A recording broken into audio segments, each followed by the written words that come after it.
Hi, everybody. How are you? Hope everyone's doing well. I'm going to try and pull up this video on my phone so that I can see chat if it happens. All right, cool. So, hope everybody's doing well. Sorry, I just finished eating peanut butter bread stuff. So, I have a nice little haul today from pretty much just from today. I do have one piece from an estate sale that I stopped at yesterday.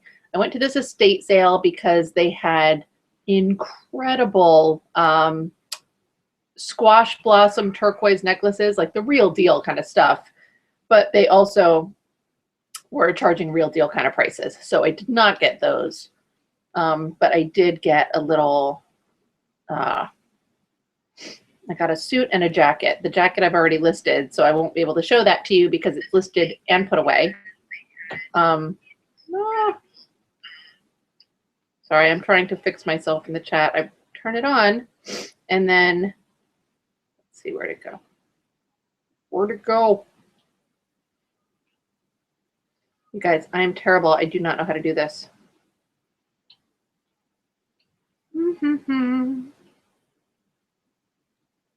Thankfully, nobody's watching it.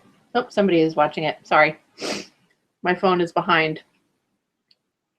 I don't know how to make this work. All right, well, I'll figure it out in a second. Anyway, so I want to start with my little suit. However, Elvis is sitting on my lap and I don't want to disturb him because I've already once made him get up to deal with this. All right, perfect. Now I can see that. I'm going to put my phone here next to you guys. Probably not going to work. Right. Yay. Okay. Anyway, my haul. So I went to two Goodwills again today, both of them in Manhattan. I went back to the one that I had gone to a while ago it's a little bit expensive, but I got some nice stuff there the last time. So I kind of went sort of looking for personal stuff. Hi, Aaron. Couldn't see who it was. I sort of went looking for personal stuff, but everything I bought was for resale. I only bought a few items. They are, like I said, they're a little bit more expensive, but you know, they got some neat stuff. So I have this sweater, which is awesome. Hold on, can you see it? All right. So it's a really pretty, very watercolor looking bird. This is the tag on this sweater. Hold on, Elvis is very much. Elvis won't let me sit up. There we go. All right, he's disturbed now. That's the tag. See my lovely manicure? I'm so sorry about that. I don't know. I don't know. It's hard to read in person anyway. It says featuring the work of Starla M. Hoffman. And I literally just grabbed the sweater right before I was checking out. So I just grabbed it and didn't bother looking anything up because it was so pretty. So it turns out that it is an anthropologie piece, which is not surprising. And they were going for like 65 to 70 bucks. So on eBay. So I'm going to list mine at $64.99. And, you know, I would probably end up taking, you know, a best offer. I'd be happy with like 50 bucks. I paid $8 for this sweater. So, but I think it was really pretty, and it was so pretty that, like I said, I wasn't concerned about making the money back. This thing pisses me off a little bit because I didn't realize that it had an actual price, which I just pulled off by accident. No, I didn't. Okay. So the actual price, God, this light is brutal. There we go. 18 bucks. I didn't realize. I think I just kind of took it. The dresses there are expensive anyway. They're like 13 bucks, but you know, I haven't tried looking this up yet. It is Tabitha, which is also another anthropologie brand, I'm pretty sure. You guys know by now that if you look in the little content care tag that is, of course, totally missing from this because there's probably a liner in the dress at one point that's not there anymore. Anyway, but that will have the RN number of 66170 if it is anthropologie. Anyway, but it's a really pretty crochet dress. And, you know, I love the bohemian crochet stuff. So I picked that up. I have no idea what I'll list it for. I mean, I'll look it up. Because it's Anthropologie, there may be a decent amount of comps for it. Without comps, I would say like 40, 50 bucks is what I would list it for. So it is kind of annoying that it would cost me 18 bucks, but such is life. Then I got this thing, which is, I think it's a bathrobe, to be honest. It's weird because it's BB, Bebe, whatever, which is not something I typically pick up to resell. It might resell okay. It's just not something I've bothered with. I bought this in the pajama section, and it's a lace robe. Let me see if I can make this look semi-decent for you guys. You know, so it's very pretty. It's got some nice detail at the bottom. It's got these side, you know, very open on the sides. The reason, though, that I really got it was the sleeves. So I thought that was very cool, and I thought that that would do well. So whether it is worn as sort of like a duster jacket, I mean, I'm not going to market it as lingerie, even though that's what it is. I would just wear this over normal clothes. I thought that was really cool. That was $7, I think, or $6. I forget. Oh, here's my thing. And look, that was, yeah, $7. So expensive Goodwill.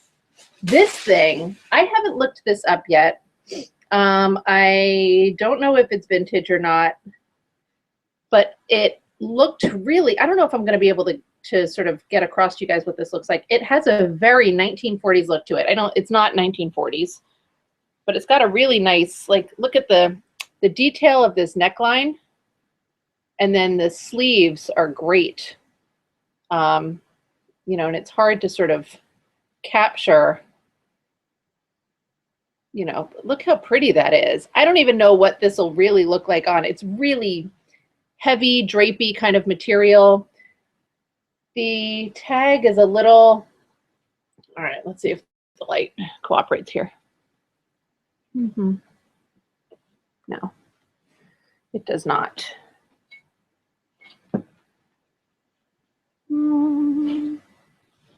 Good Lord.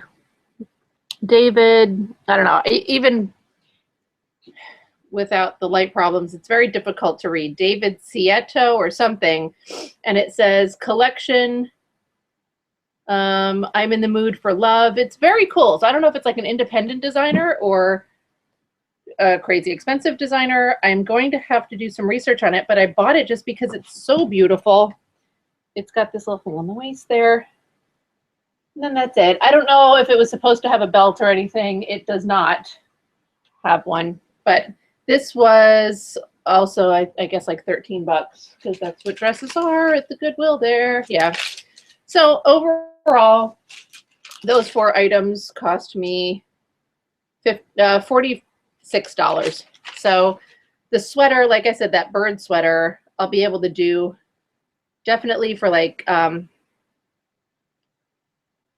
you know, like 50 bucks, I think is reasonable. I'm going to shoot for 65, but you know, anyway, and I can't wait to get that dress on a mannequin and see what it looks like. That was nice. That was Goodwill number 1.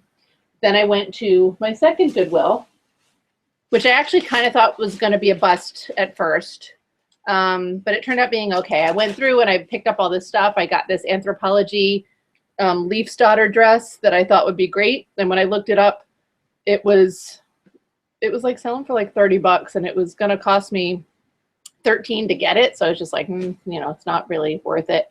And then like a couple other dresses that I decided against, but I was waiting for my boyfriend. So then I still wandered around. I guess I got 4 more things. So first I got this. This is a Guess Jeans brand shirt. It was 11 bucks. But it's denim with this embroidery stuff on it, which I just love in general. I love picking this kind of stuff up. It has it on the front and the back, and then it's got these pearl snap buttons, or sort of, they're not really pearly either, but whatever. They're the snap buttons with stuff.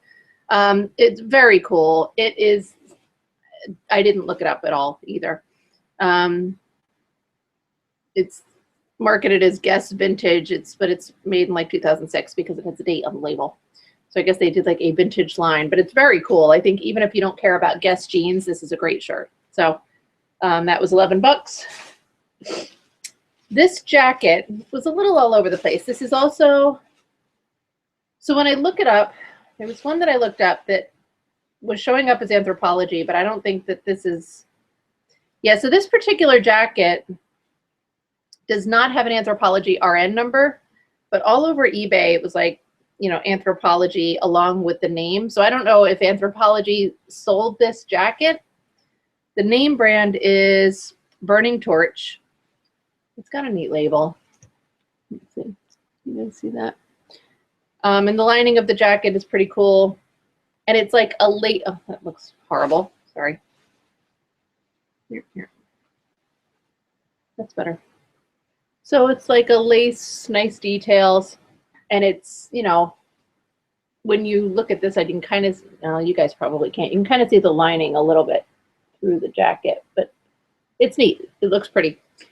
This was, I don't know, jackets there also on the more expensive side. When I looked up comps for this, I want to say they were like, there were some that were as high as 90 bucks sold. So, and that, you know, that was sizing counted. This is a size small, so it's not the best as far as the size goes, but it's okay. So we'll see. I think I did pay like 15 bucks for it because that's what jackets go for at Goodwill. But if I get, even if I got like 60, that would be pretty decent. Then I got this, which I just thought was cute. And again, hard to find comps on. It's a Levi's denim vest, but it has this little embroidered patch that says, I love you on the front. And I think that that was made, it was manufactured that way. It's a little rough edge kind of thing. And again, the way there's like stitching down here. So it was, you know, it was made to look like this. You know, but it's cute little vest. And this kind of stuff does really well with all the bohemian type people. I'm going to look it up. Levi's has so many different lines, and they've got lines of stuff that they make specifically for like Walmart, which doesn't go that well. I know that that's Levi's signature is their Walmart Kmart brand. This is Levi's Positively Superior. I don't know if that has any significance or not yet. I'll look it up. I did find some Levi's embroidered vests, but not similar enough, you know. And that, let me see if I have it. That I paid $6 for. And then this sweater was $8. This is another Anthropologie piece, Moth by Anthropologie. And again, and I love the detail of that. And that's on the collar and the cuffs. It's really pretty. It's got these nice buttons. So I forget what I looked this one up at. I already have the listing built on this because I did it while I was waiting in line.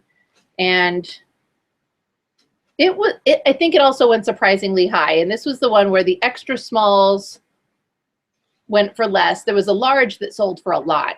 I'm sorry, an extra large that sold for a lot. This is a medium, size small. So we'll see. It was significant, like 50, 60 bucks at least that I've got it sort of started off at, I think. So that'll be nice. I was happy about that. And again, I'm going to put all this stuff up with best offer. And, you know, as long as it's a significant profit, I'll pretty much accept offers that come through on them. So that's how that's going to go. The estate sale that I went to, like I said, I bought a really beautiful red velvet bolero jacket. And it's got sleeves that are like, the sleeves are probably about 3/4, but the bottom part has a split in it, and they're these sort of bell-shaped. They're really pretty. I don't know if the jacket is from the 40s. It has like a 40s look to it. I paid $8 for it, so, and I think I have it up on Etsy for like 65 bucks right now. So it's all packed away, so I can't show it to you. But then the other thing that I bought from that estate sale, very exciting. So here is the label, Lilli Ann. You can see that it still has my price on it. It says coat, It's very pretty, and it is longer, and it's this gorgeous, let me see, it's like a beautiful brocade. It's nice and thick. This is the only tag that's in the jacket, but then it also has a skirt. So if you guys are not familiar, Lilli Ann is a really popular vintage brand, and I believe that this looks just very 60s to me. She had some completely stunning pieces from like the 40s. If you go on Ooh La La Vintage, or even just look some of it up, I mean, breathtaking pieces, and those go for lots of money. I have another Lilli Ann suit, but it was from like the 80s, and nobody seems to give a shit that I have it at all. This one from the 60s, though, comps were a little bit difficult to read because things were all over the place. I couldn't, of course, find something that was really comparable to this necessarily. But I found enough things that were sort of more like a dress and jacket that were going in the $250 range. So I think I might start this in that price range and, you know, put best offer on it and see what happens. I paid $50 for it. So, you know, and it's in really nice condition. So I'll see what happens with that. That was my haul for yesterday and today. I can't remember. Oh, no, I did go to a Salvation Army yesterday as well and picked up a couple of pieces, but they're all sort of, oh, here, wait, they're fun. They're fun pieces. I forgot. I only got 3. One is on the mannequin. If I can show it to you, I will. I got this sweater for $6 at Salvation Army, which is kind of a lot for them. That's the tag, if you can see it. But I got it because it's this really cool embroidery, and it's like nice embroidery on a nice wool sweater. So that's on both sides of the front there. It's got some stuff going on. That's the sleeve right here. That was cool. The bottom of the sleeve, it was just really pretty. And then it's got a nice little, where is it? Something on the back, I'm pretty sure. No, I'm lying. There's nothing on the back. There's the trim on the bottom, which is nice. But that was cute. It was $6. The embroidery is really pretty on this. And it's got these metal buttony guy things. So that was fun. And then, stay there, don't fall, please. Okay. This is just goofy ridiculousness, but I liked it. So I think the tag says the Sunny Rays of St. Croix. Nice old tag. And then I guess it's sort of like a pool cover-up thing. It's really cool. It's sheer. And it's got this shearing, whatever, on the sides. It's got a metal zipper down the front. Goes further down, but I'm not doing it now. So it looks like it'll be really cute, and it's hard to tell. It's very vibrant color. It does not look like it when it's close up, but it is. It was really cool. And then I'll show you the other sweater I got. I have to undress my mannequin to get it. This is another one where I bought it because I thought it was cool. The label was weird. I had not seen this before. SIIAE. Let's see. You see that sort of, kind of. So it turns out, again, oh, here, wait. And this is the sweater, right? So it's gray with this little guy, but it's a bear, and it has a baby bear. Come here, hi, baby bear. That was really cute. And again, this is another, let's see, let me make sure. No, so this is another one that keeps coming up as Anthropologie on eBay searches, but it does not have the Anthropologie RN number. So either way, I want to say that this was, I paid $3 for this, which is not bad, cute bear. And I want to say that it's going on eBay for like 30-ish bucks, I think, which is nice. I'm happy with that. So I'll get that listed hopefully today too.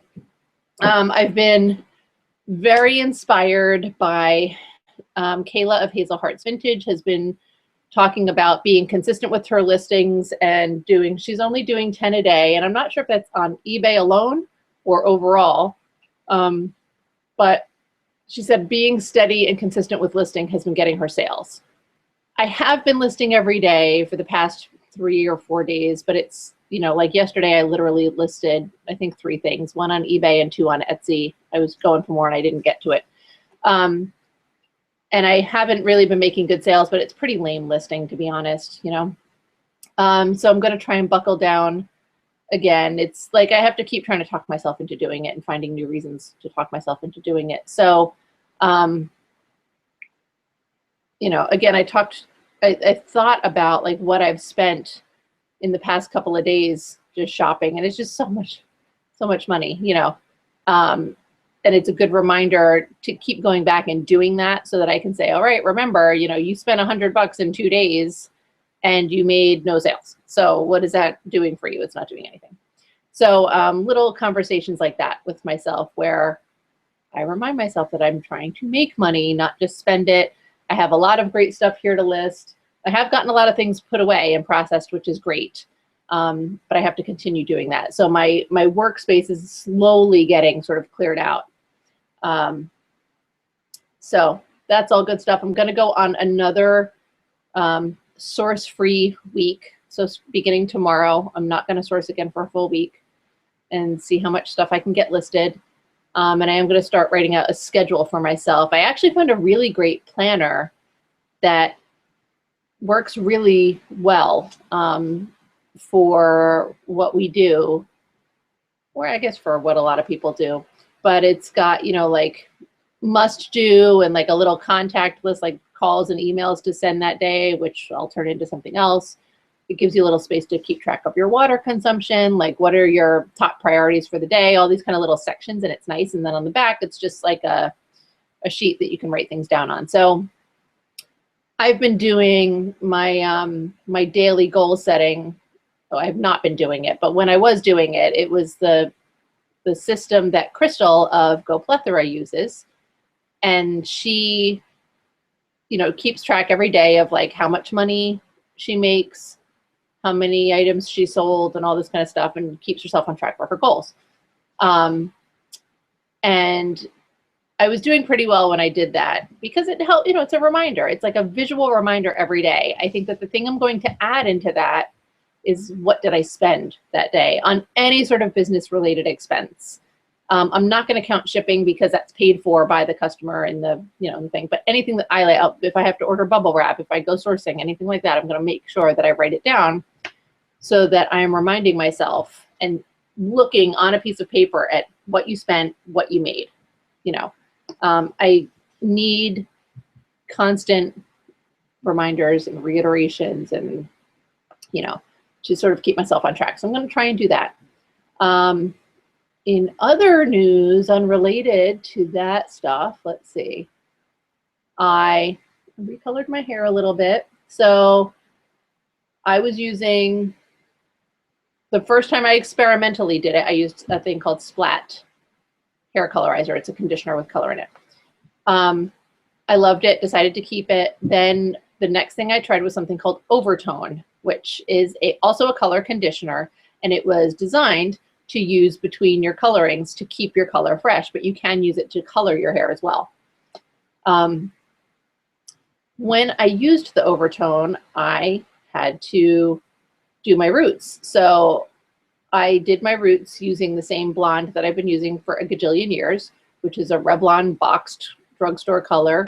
And a lot of my hair was still like a purple color. The stuff had washed out a bit, but it was obviously still purple.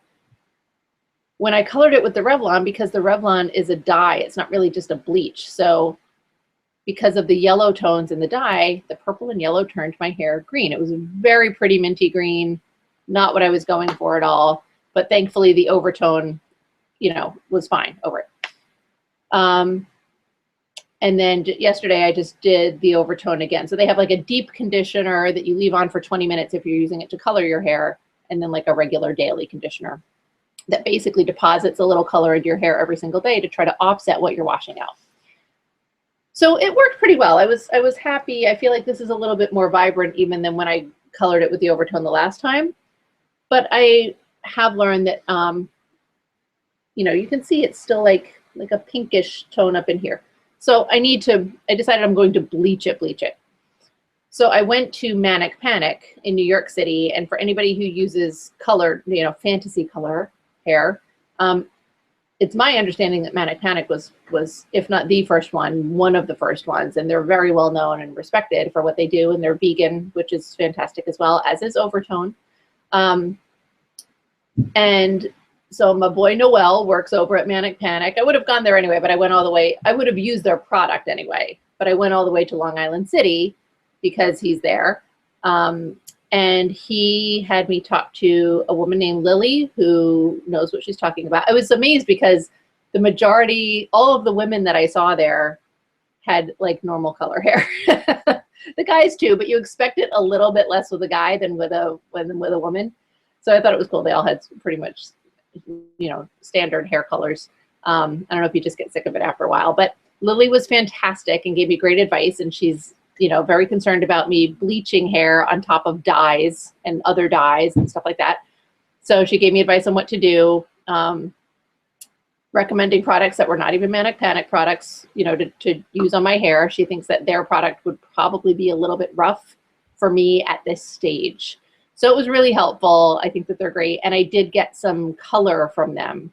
So, you know, the next time my roots need to get done, which I would guess would be about a month from now, I'll be having that little adventure. Maybe I'll show you guys some pictures and stuff. I do put pictures of it on my Instagram for anybody who cares about what color my hair is.